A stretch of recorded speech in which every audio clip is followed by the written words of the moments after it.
I'm Jen Kilborn, And I'm Melissa Klug. and you're listening to the Pro Organizer Studio podcast. We want to broaden the horizons of savvy businesswomen in the organizing industry and give you the confidence you need to grow the business that you want. With strategies designed specifically for professional organizers, we hope to inspire you wherever you are on your journey of entrepreneurship. So we're so happy you're here with us. Now let's get started. Hey, Pro Organizers, it's Melissa, and I'm back again with my friend, another Melissa, Melissa Gugni of Melissa Gugni Organizing in the San Francisco Bay Area. If you listen to the first episode, we are talking about one of the hardest subjects in organizing. It's when is a client not a good fit for you, and how do you say, I don't think this is a good fit? It's hard, but we're walking you through a few situations that you might want to think about and how you do it. If you haven't listened to the first part of our conversation, just go back one podcast. But once again, I'd like to say hi to my friend Melissa. Have a great day, organizers.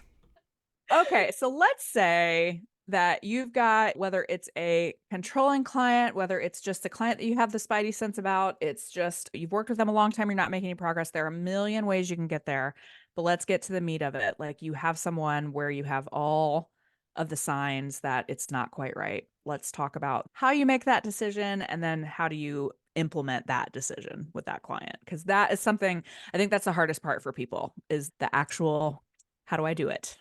Yeah. I think the saying, if you don't know what to do, nothing, that comes to mind. I think that's Buddhist or something. I don't know. Giving it some space. I know that the discomfort sometimes makes me want to, oh, this is just so painful. And I just want to say, we're just done. Yeah.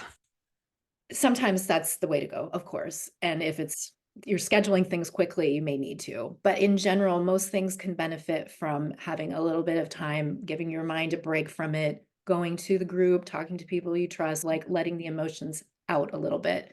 Yes. And then sitting with it and being like, what would it feel like to go back there? Maybe after a little bit of time, it becomes clearer. And I've certainly had that. I've left jobs or sessions where I'm like, oh my God, that just about killed me. And then a week goes by and getting ready for the next one, think, I don't actually feel that way anymore. Maybe that Or, I was, or at least with me is I just go, oh, I was hungry. I just needed a sandwich. yes, I know. I I need a know. snack. Hormones sometimes play a big role in that too. Right. Oh, now I understand why I didn't have a very good Yes, time there that day. Yes. I know. Sometimes it's that, or sometimes, like you're saying, it's something that can be addressed. I had a client once that I just kept leaving it and I felt horrible. And it was because it was so dusty.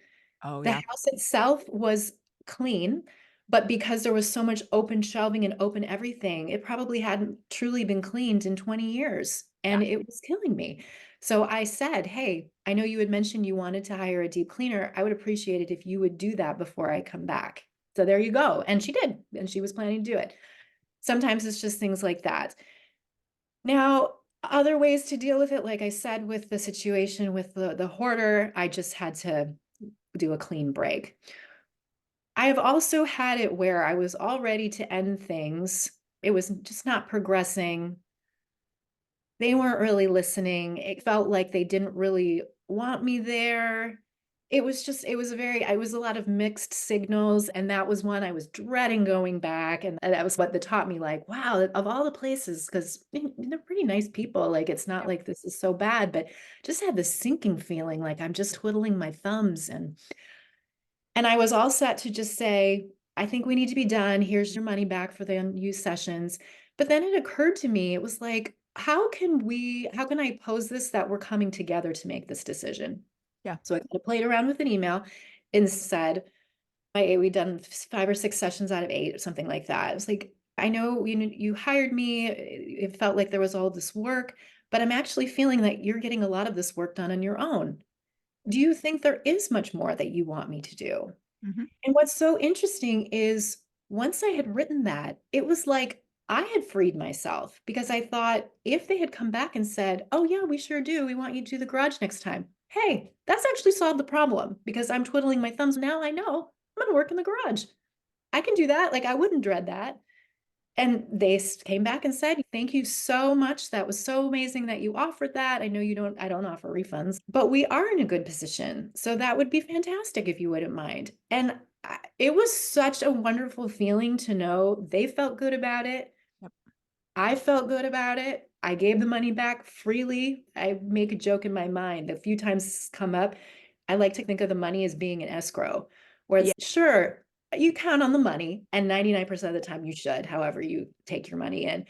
But maybe it wasn't really mine to anyway. It was just I was holding it, and now you can have it back. It's okay. Yeah. I love that. And it frees you up. I always believe that it frees you up for different money from someone else that is more of a fit with you. I really do. I I know it sure doesn't do feel like too. that always. Yep. And I'd love to share this too because I have a mentor. I'm so lucky. I occasionally work with an organizer who has been an organizer since the 90s. Oh, gee. I know. It's so cool. She does mostly big estates Okay. now and working with banks. So it's a different style. But she had the first organizing reality show that was based in England, like in 1999 or something. That's amazing. Isn't that so cool? And she's such a cool person and talk about a wealth of information. And I had lunch with her in December and I was telling her kind of where I was going with all of this and what it was like to quit clients. So I've quit so many clients over the years. She said the thing that she remembers is her dad always said, you can put down a nickel and pick up a dollar as long as you can get comfortable with your hand being empty in between. I love And that. it gave me the chills even to say that. I'm such a visual person, but I can just see that. And it's so true. Sometimes we're Yes. clinging so hard to things that aren't working. There's more to come, but it's uncomfortable. And that's just the way it is. And no one likes that. It's not like I'm like, oh, it feels good to be in this uncomfortable situation. It does not.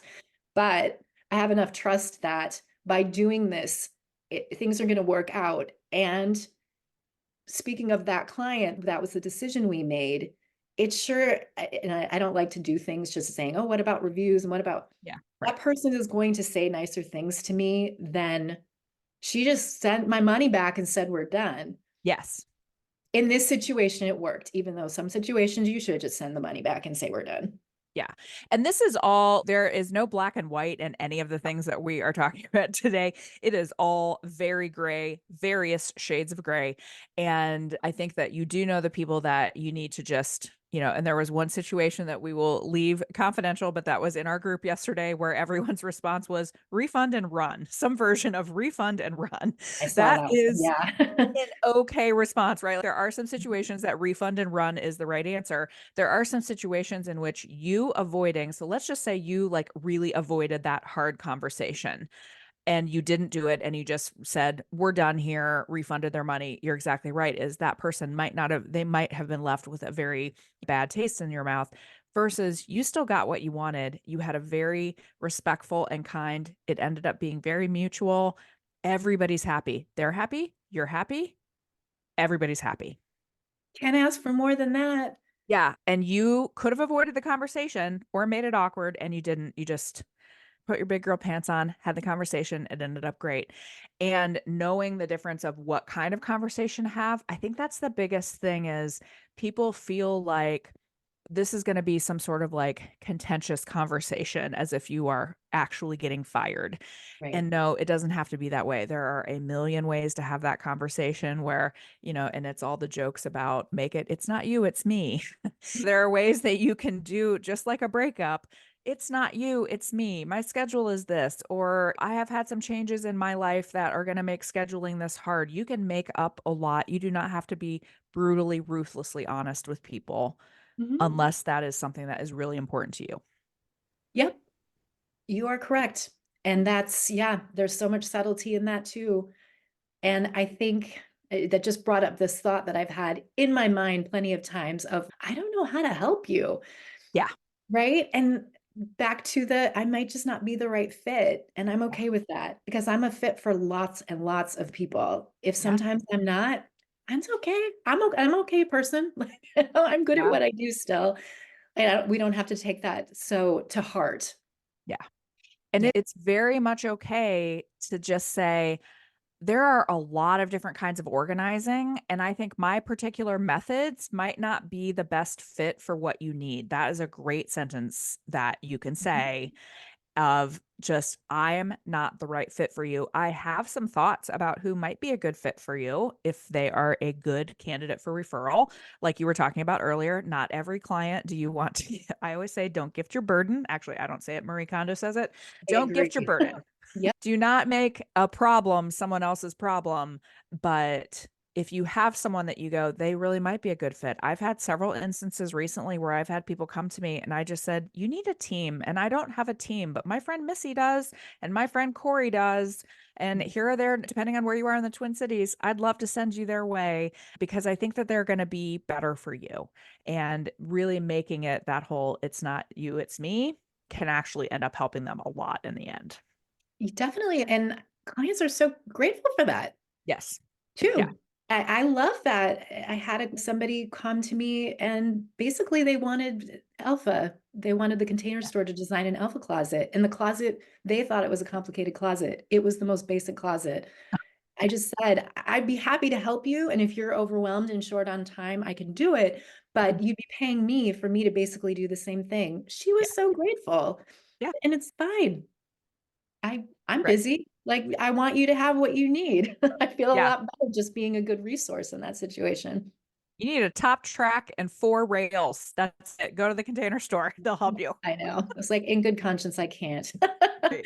But that specific, I think that's where people get hung up is that actual conversation of the actual letting go process or telling someone, sorry, I can't come back. And by the way, I had this discussion 2 days ago with a very experienced organizer that I know who said, I have two clients right now that we just can't service. And she had, by the way, extremely valid reasons. I wish I could tell you guys the story because it is an eye popper, but Want to real bad, know? real bad. She just, even she, as experienced as she is, and she is a badass businesswoman, but she doesn't like having that conversation either. And so the just know that, hey, it's you're not alone in not wanting to have the conversation, but it is a kindness to yourself and to them just to rip the band-aid off, and you can make it as simple as possible. Doesn't have to be a dissertation. You don't No. have to give 212 reasons. You don't even have to give the actual reasons. You can Mm. do it and just say, thank you so much. Here is your money, or I'm sorry, I won't be able to schedule you, or here are some other organizers. I think there are a million ways to do it. Yeah. Yep. Keeping it simple though. I know that's come up a lot in this past hour, but keep it simple. Don't need to feel like you have to say it all. And I'd also just like to add, because I'm the wordy person on paper. I Me think too. I'm still like writing. Yeah, I'm still writing my papers in college or something. Sometimes when I send an email, people don't want to hear the full dissertation of why you have to leave and written very like in with big vocabulary words. Yeah. Just speak from the heart. Keep it simple. I think people respond better to that. And I think that I just say that because I think maybe that's a little bit of my own ego of I need to sound very smart in how I'm Yes. putting this. Understood, but keep it simple. Yeah. And I will also say that there are some cases I can think of, both in my own business or in other people's businesses, where the other thing to be prepared for in a situation like this is you have a client that you have let go in the gentlest way, but they come back and it's counterpoints or I'm begging you, please, or really asking you to reconsider your decision. And what I would say about that is just make sure that you really have your convictions, right? If you're only really halfway about this is not a client fit anymore, don't have that conversation and then renege on it because it's hard to go back again. The conversation, you say, I'm not coming back. They beg you, you go, okay. And then when you go, nope, I was right the first time, the second breakup is way worse. Just don't do that to Yeah. yourself. Yeah. Have you had that happen? Have I you ever have, yeah, done there's that? one, Yeah. yeah, there's one person in particular. I kept my boundaries really hard on this one. This was one that I should have seen. I should have said no originally. I didn't. He was very aggressive about, I don't understand why you won't continue to work with me. And this was a remote client, so it wasn't an in-person thing. but he was just really assertive and aggressive about it. And then that made me entrench more of, no, I'm really serious. Now you're being a bully. But I could easily see how someone could have said, okay, I'll change my mind because he was being so aggressive about, no, Yeah. I want to continue to work with you. Yeah. Yes. It just, I guess what I'm trying to say is make sure that you are prepared for, oh, but what if I did this? What if I did this? Like a negotiation of why you might want to come back. Be ready for that with the, sorry, I can't do that. Yeah. Although, just to play the devil's advocate, in your Please. situation, that definitely makes sense. And for me, for instance, with that hoarding situation, I thought if I was to say what you'd need to clean this whole place out, but I don't think that was possible. But what if it was a situation where I feel like I'm being micromanaged and I need to have a little more freedom? If they were like, fine, if you came back and worked the garage, Yep. we're going to give you space to do that. I think that I would be more open to be like, maybe again, there's all kinds of different Yeah. factors, but yeah, that could be considered part of the boundary. I'm not sure. I think that's the going back to using your gut though, Hmm. of knowing like maybe you have this is not a client I want to continue to work with. They have promised to change XYZ behavior, or they have something you feel like is going to be different. You've got to give yourself the space then to go, but if it still isn't different, I need to know that. I need Hmm. to I need to be prepared that this is something that is going to happen again. So, Yeah. Yes. Well but put. it's all hard. All of Yeah. these things are hard. And I think we've told a lot of stories, but the biggest thing is when I think about when I first started my business, when I was so naive and didn't know anything, I was like, I'm just going to make people's houses beautiful. And I Mm. did not know that there would be this level of everything we've talked about is almost like a flow chart of if this happens, then this, if this happens, then that, if this happens, then that. There are so many parts of this business, and there are never any very simple yes or no answers to any of this, but No. just reminding you that it is okay and it is natural for you to say this client maybe isn't the right fit for me, period. Yes. There is so much deep work going on that, and things are also bound to trigger us too. Yeah. That you either can deal with that or you can't. And that's okay. Yeah. And I'd say even in organizing, there are types of organizing that's has a lot fewer risks with all of this. Yes. I'd imagine doing vacation rentals. Yeah. Probably it's pretty straightforward. There's certain things you could still have weird clients, but or unusual things come up. But I think it's so fun. I was planning to go to get a master's in psychology. Hmm. I took every psychology class in the last 10 years thinking that's what I was going to do. And then I realized I really didn't want to be a therapist. I love that I get to use so much of this. It's Yeah. so impersonal, but organizing is what I really love to do. I think it would be really boring doing like model homes. I really love Yes. the interpersonal, but people are really difficult. Dealing with people Yes. is difficult. It just is. Even the best people, right? Getting along is tough. It's part of life, but I think that's where the growth comes to. Yeah.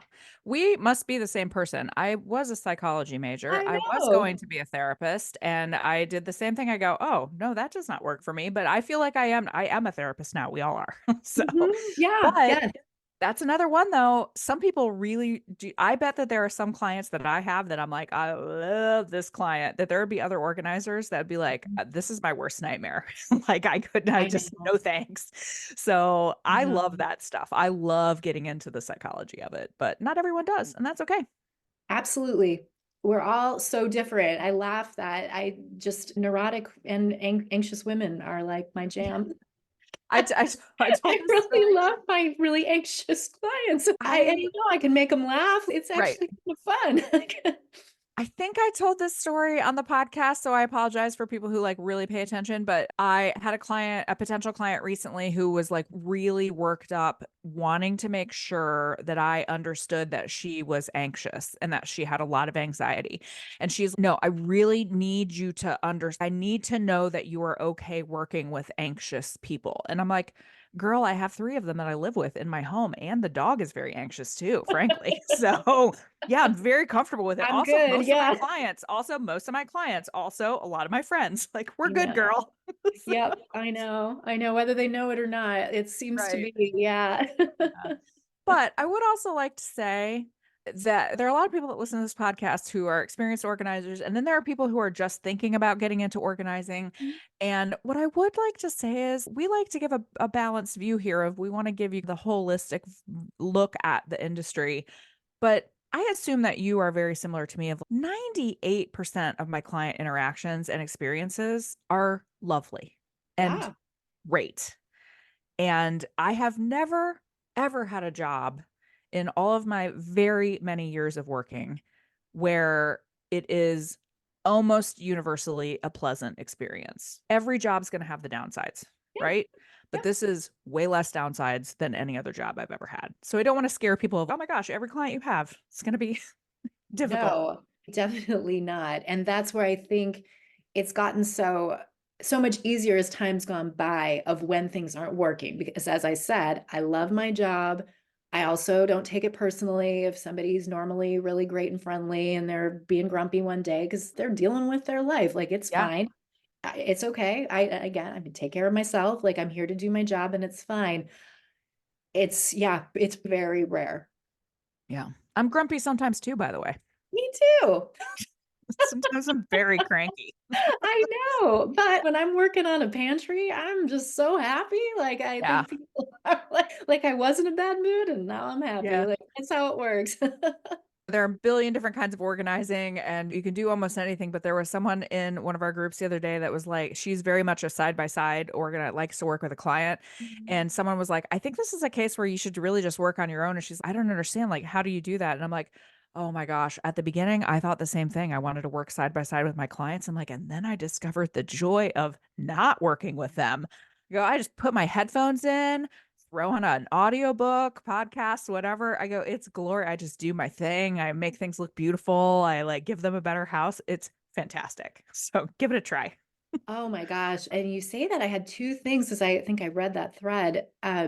A month or so ago, I got my first job where the client just wasn't there. Yeah. She had me come 4 sessions. She was out of town, which that was the best. I just had the code to get in the house. I went Yeah. when I wanted to. I ended up going on a Sunday just because I had a car full of stuff.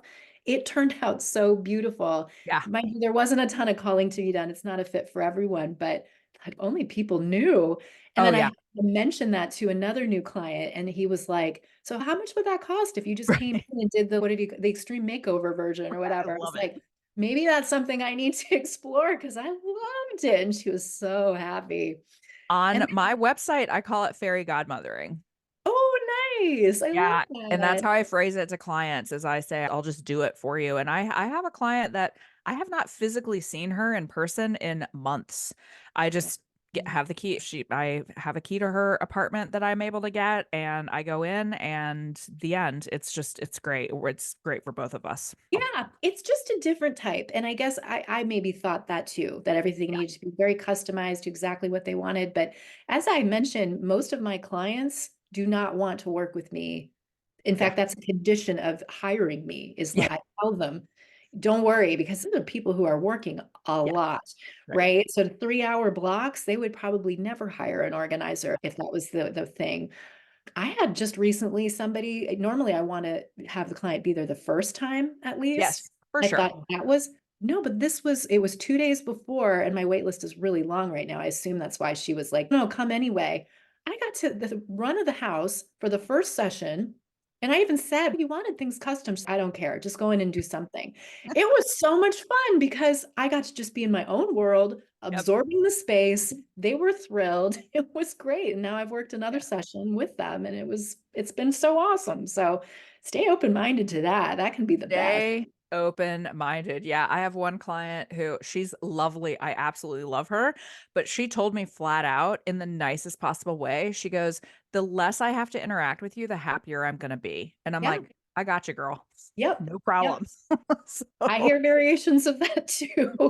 Or where I say, oh, or we can schedule it all together. No, I do not want that. yeah, Gotcha. yeah. Because So, it's going to go a lot faster, of course, anyway. That's what slows things Flexibility. down. Yeah. Flexibility is the key to this business. And I know Mhm, that is a word that there are some organizers that are like, no, thank you. But mhm. I Yeah. believe that to be true. So Yeah, I agree. I think that being my superpower is where is why I am where I am right now. yeah. Just not only with a thriving business, but that I love this work. Like it's Yes. fantastic. But I Yeah. wouldn't have called myself the most flexible person 10 years ago. Yeah. Doing this type of work has really helped me. Yeah. And keeping yourself open to being able to make changes, I think that's the biggest thing is, like I said, when I started my business, I thought XYZ, and then I realized very quickly, nope, off the table. Like you do have a lot of situations where you have to pivot. And I think the earlier you learn that in your business, and by the way, if it's going to take a while, totally fine. It's never too late to learn. You can teach an old dog new tricks, as I have Yeah, discovered with myself. you sure can. And it's probably worth mentioning this too to anybody who's new or thinking about this. That can be really difficult. I know I struggled with that too, of you want to be able to tell people how you work, what your process is, or have something very clear. Maybe it's on the website. And I actually had that initially on my website of like steps.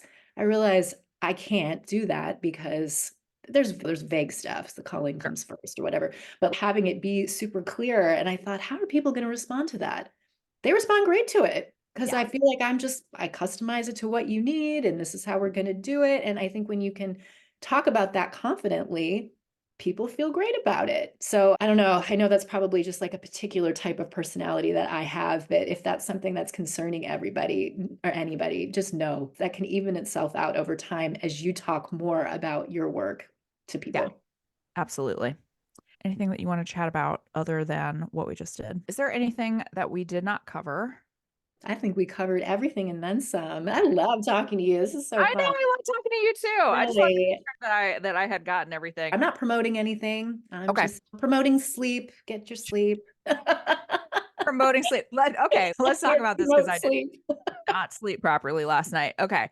We're gonna go fully off the rails on this podcast. Have not been sleeping well this week, and I feel so much better when it's so simple. When I get good sleep, I'm just a better human. Just a better human. Yep. Learn this time and time again.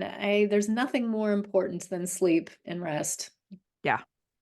Magnesium is very helpful for me right before I go to bed. I definitely sleep better. But I have this Aura ring, which gives you all sorts of like measures about your life and your stress and everything. It gives you so when you wake up in the morning, it gives you a sleep score and it gives you a readiness score. So it's like how ready are you for the day? It's based on all these measures. It like measures all of your sleep and everything. And it says things really nicely. So we've spent this whole podcast talking about how can we let someone down nicely. Okay. So my Aura ring, when you don't get good sleep, it's like, hey, we noticed that you had a little bit of a tough night last night with sleep, but today's going to Oh, be fine. You can catch up later, maybe take a nap. It's so nice when it that tells is you so nice. you slept Actually, like crap. wow. No, I think that's why I'm afraid of those types of things because I feel like I'd wake up and be like, did I sleep well? Oh, it says I Oh, didn't. it says Oh I got a no, today's going to be the 57. worst. It's true. You can't do that. I will be honest with you. There are some mornings I don't connect it because I'm like, I don't want to have the score of how poorly I slept last night. So we're gonna be good. Yeah, I know. I know. That's really cute. Yeah. But Oh, I'm gonna have him on the podcast. My brother is a human performance researcher. He's incredibly smart and he works with professional athletes and all sorts of people, the military, all sorts of things. And he is just a big believer in data of all kinds. And so it's just one of those things where I'm like, oh, I have to see in writing, like in numbers, how poorly I've slept. But I want to have him on the podcast because I want to talk about like how different things impact us as organizers because it's such a it's a physical job and it's an emotional job. sure is. Oh, I know. And I think even though it's another one of those buzzword phrases, but self-care is so important for us It because totally is. it is so physically strenuous and emotionally, mentally, all of the things that, yeah, sometimes I wonder why can't I do more sessions if people want to book me? Yeah. It's I can't. I physically can't do it. Right. Yeah. And just making sure you're taking care of yourself. I read a great article the other day that was like, let's stop telling women to just go take a bath and relax. And it was a great episode because it was like basically there are no other options that women have of just go take a bath. I will say I love a good bath though, Sure. but love a good bath. But it was just talking about how this whole idea of self-care is not just go have a spa day, go take a massage. It's much bigger than that. It's a more holistic view of taking care of yourself. It's nutrition and exercise and sleep and all of those Yeah. things. So, Social time, quiet time, all yes. of the things. There's another podcast. Yes. You have me back. I got We'll lots have to you say back. about We'll that. just make it the Melissa and Melissa podcast from here Oh, on I out, I love guess. that. Well, Melissa squared. yes. Thank you so much for joining us again. I really appreciate it. Thank you so much. This is just the best. It really is.